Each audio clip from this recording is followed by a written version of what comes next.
Weaving Tides is one of the most unique gaming experiences that I've played as a puzzle platformer in the last few years. It takes a digital world of textiles and makes it come to life, but in a way that isn't just aesthetic only. It pulls it into the gameplay mechanics, so it really feels like you are on an embroidery quest. Sounds bizarre, I'll explain how it all works. You play as Tass, and Tass is trying to find his parents. And whilst he'll walk around on foot during some of the shop sequences and things like that, the majority of the game will see you on the back of something called a weaver. There's 3 of them in the game, and although they all kind of handle the same, it's just different colours and feels and fabrics that are attached to their tail. Their tail is a fabric that can be weaved in and out of the world around you, and that's where all of the gameplay comes in. As you'll see as you go by the gameplay footage, a lot of the world is kind of cross-weaved like a basket weave. And what you can do on those areas is not just fly above the world, but by pressing a trigger button you can fly under it as well. And that lets you kind of avoid some enemies, but it's also key to how you defeat them and how you can play with the world around you. You see, your tail you can press with a button and tie it to a knot within that fabric world and kind of create an anchor point. And that works for puzzles, but it also works for defeating enemies too, because instead of kind of attacking things, you can do a dash at them to stun them so that they can't run away from you. And then you basically go up and under them to wrap them up in your fabric, and then they get trapped and then they're defeated, and then they turn either to currency or like hearts for HP. It's a really interesting and unique way of dealing with combat because it feels hands off and you're still defeating objects, but it's done in a cute and pretty way. It takes a bit of getting used to though, because it is kind of hands off, and because it's such a unique way of dealing with things, I found my initial kind of 20 minutes with Weaving Tides felt a little bit clunky, but once I'd got going with it, it felt natural, it felt fluid, and I was chasing around cute little bunny rabbits spitting venom at me quite happily. Some of the enemies also come with like handlebars attached to them as well, like horns, which you can then pick up and like drag them around. And the reason why that's key is that some of the enemies are quite aware that they don't want to be on the fabric weaved world, and they'll stay on like concrete or stone. Now obviously you can't get underneath them to wrap them up, and sometimes you can kind of cheat it by going your tail's long enough to cover like the concrete element that they're on, and you can still wrap them. The majority of the time you can't, so you need to kind of stun them and then drag them onto the fabric and then wrap them up.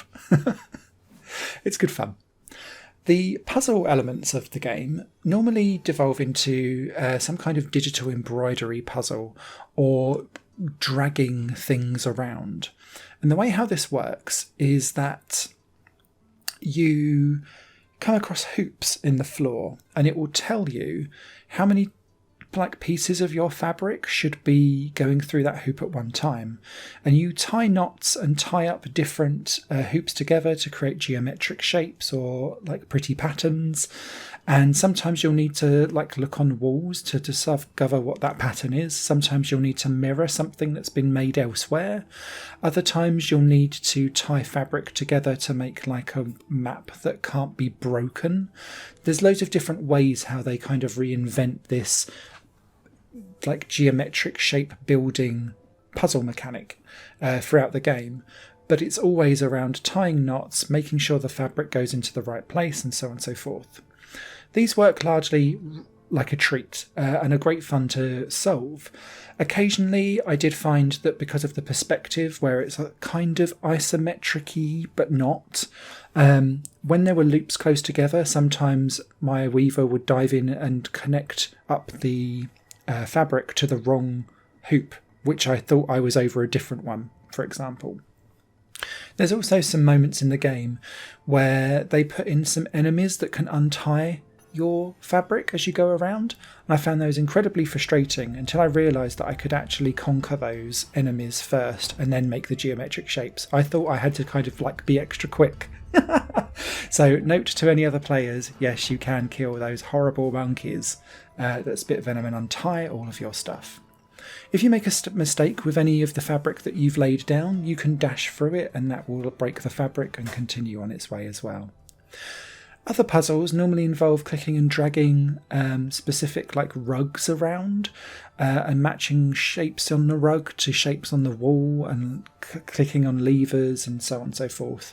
It's nice and fun, nothing too heavyweight, but good fun to get you through. There are bosses in the game too, and they're quite inventive. I'll only show you a little bit of one on the video to try and keep it a bit of fun and surprise for you, because part of the fun of Weaving Tides is seeing exactly what they do with this gameplay mechanic next.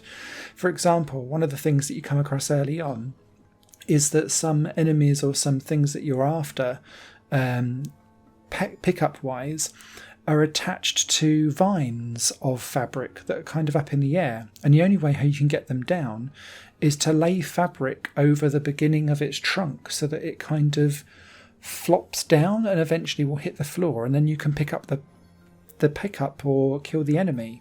It's just a really cute, interesting way of making this whole fabric thing like a really well thought out mechanic that impacts every part of the game. And sometimes, especially when you've got like craft world stuff, the exceptions to the rule here would be Tearaway and Little Big Planet, where it really feels like it's part of the world around you. Sometimes a game just like does an aesthetic and it's like, hey, look, it looks really cool. Here with Weaving Tides, it's completely sewn into the fabric of its DNA. A nice little aside from this is that you've also got a creative playground mode. Now, as you go through the main story, you can buy and collect different fabric tails, and what you can then do is take that into creative mode and stitch out your own digital embroidery patterns. You can't really do too much with them, but it does make for a nice little creative playground space for you to muck about with and make some pretty patterns. You can save them all, and because there's a good selection of patterns out there for your fabric, you can make some pretty stuff. So yeah, this was an entirely left field unique experience for me that I thoroughly enjoyed.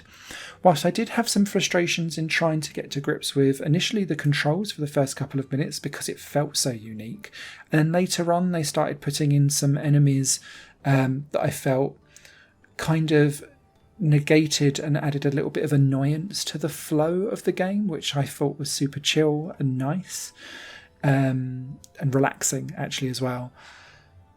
So yeah, absolutely thoroughly enjoyed it. Great experience.